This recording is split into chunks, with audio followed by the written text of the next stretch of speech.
নমস্কাৰ ছাত্ৰসকল, স্বাগতম জনাইছোঁ আছাম টিচি ইউটিউব চেনেললৈ। মই যে আপোনাৰ মাজলৈ লৈছোঁ ক্লাছ 10ৰ অসমীয়াৰ তৃতীয় লেচনৰ দ্বিতীয় পাৰ্টটো, অৰ্থাৎ ইয়াৰ আগত এটা পাৰ্ট যদি চোৱা নাই চাব, আৰু যদি মোৰ চেনেলটো ছাবস্ক্ৰাইব কৰি ৰাখিব, যাতে আগলৈ এনেকুৱা ধৰণৰ ভিডিঅ' পাই থাকে। তাৰ আশা কৰি মই যে ক্লাছটো আৰম্ভ কৰিছোঁ, আৰু সকলোকে এটা কথা কওঁ, সকলোৱে মিলি যাতে মোৰ চেনেলটো আগুৱাই নিয়ে, অৰ্থাৎ 1K ছাবস্ক্ৰাইব কৰে, তাৰ আশা কৰি মই যে ক্লাছটোৰ প্ৰশ্ন উত্তৰখিনি আগবঢ়াইছোঁ আপোনালোকৰ।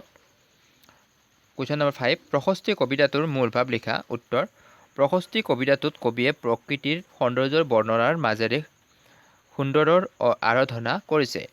প্ৰশস্তিৰ অৰ্থ হৈছে আৰাধনা বা গুণানুকীৰ্তন কৰা। বেলিৰ পোহৰে পোহৰাই তোলা পৃথিৱীত গছে বনে প্ৰকৃতিক ন সাজেৰে সজাই তুলিছে। বনৰ চৰাইৰ সুললিত কণ্ঠই সমস্ত প্ৰকৃতিৰ গুঞ্জন তুলিছে, য'ত কবিয়ে অনুভৱ কৰিছে চিৰসুন্দৰ উপস্থিতি। বায়ু, পানী, মাটি সকলোৱে যেন বিয়পি পৰিছে সুন্দৰৰ স্থিতি, যেন সকলোৱে বিচাৰি ফুৰিছে পৰম সত্তাক। কবিয়ে এনে সময়ত অমৃতৰ সন্তান সম্বোধনেৰে মানুহক মুক্তিৰ বাট বিচাৰিবলৈ কৈছে। কালৰাত্ৰিৰ পিছত যিয়ে মুক্তিৰ বাট দেখাব পাৰে সেয়া চিৰসুন্দৰ। যিদৰে আন্ধাৰৰ পিছত পোহৰ দিয়ে সূৰ্যই, ক'ৰবাৰ পৰা ভাহি আহিছে কৃষক বেণুৰ সুৰ, যি সুৰত কবিয়ে শুনিবলৈ পাইছে নেদেখাজনৰ আবাহন। সেই আবাহনী সুৰ, যি সুৰ অন্তঃকৰণেৰে উপলব্ধি কৰিবলৈ আৰু ভক্তবৃত্তক মোহ মায়া ত্যাগ কৰি ধ্যানময় হ'বলৈ কবিয়ে কৈছে।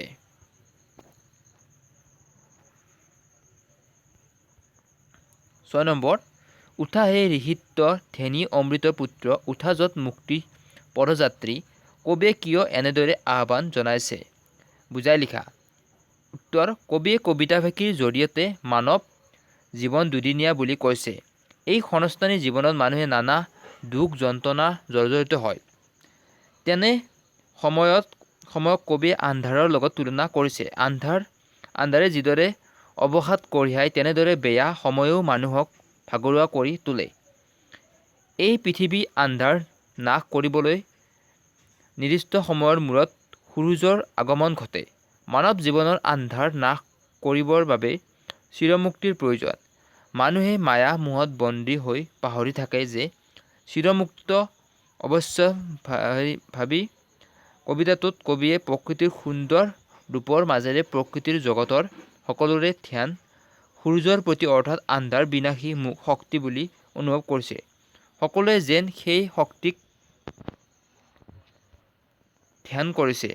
মানৱক চিৰমুক্তি দিব পাৰে কেৱল ভগৱানে বা স্ৰষ্টাকৰ্তাই। বায়ু, পানী, মাটি এই সকলোবোৰ যেন এই চিৰসুন্দৰ ধ্যানতেই নিমগ্ন। 7 নম্বৰ, সুন্দৰৰ ৰূপ ধ্যান কৰিবলৈ কবিয়ে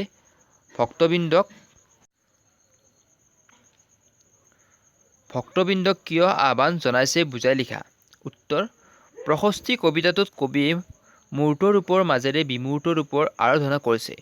মানৱ জীৱন দুদিনীয়া। নিৰ্দিষ্ট সময়ৰ বাবে মানুহ পৃথিৱীলৈ আহে। এই সময়ছোৱাত মানুহৰ জাগতিক মায়া মোহত এনেদৰে বন্ধা খাই থাকে যেন জীৱনৰ অন্য কথা পাহৰি যায়। কবিতাটোৰ মাজেৰে কবিয়ে ক'ব বিচাৰিছে যে জাগতিক সৌন্দৰ্যও চিৰসুন্দৰকেই বিয়পাই থাকে। এই সকলোবোৰৰ মূলতে সৃষ্টিকৰ্তাহে। সৃষ্টিকৰ্তাৰ অবিহনে সুন্দৰৰ ৰূপ প্ৰাপ্তিও সম্ভৱ নহয়। মানৱ জীৱন দুদিনীয়া। মায়া মোহত বন্দী হৈ এই চিৰমুক্তি পথৰ কথা পাহৰা উচিত নহয়। মুক্তিপ্ৰাপ্তিয়ে মানুহৰ ধ্যান।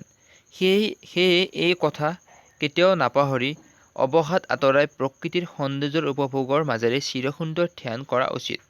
মানুহক অমৃতৰ পুত্ৰ সম্বোধনেৰে কবিয়ে সেই চিৰসুন্দৰ ৰূপ ধ্যান কৰিবলৈ আহ্বান জনাইছে। নমস্কাৰ, আজিৰ ক্লাছটো ইমানতে সমাপ্ত হ'ল। নেক্সট মই ইয়াৰ যিখিনি আধৰুৱা কুৱেশ্যন আছে সকলোখিনি দিম। সকলোৱে চেনেলটো ছাবস্ক্ৰাইব কৰি ৰাখিব, তাৰ আশা কৰি মই যে ইমানতে সমাপ্ত কৰিছোঁ। নমস্কাৰ, জয় অসম।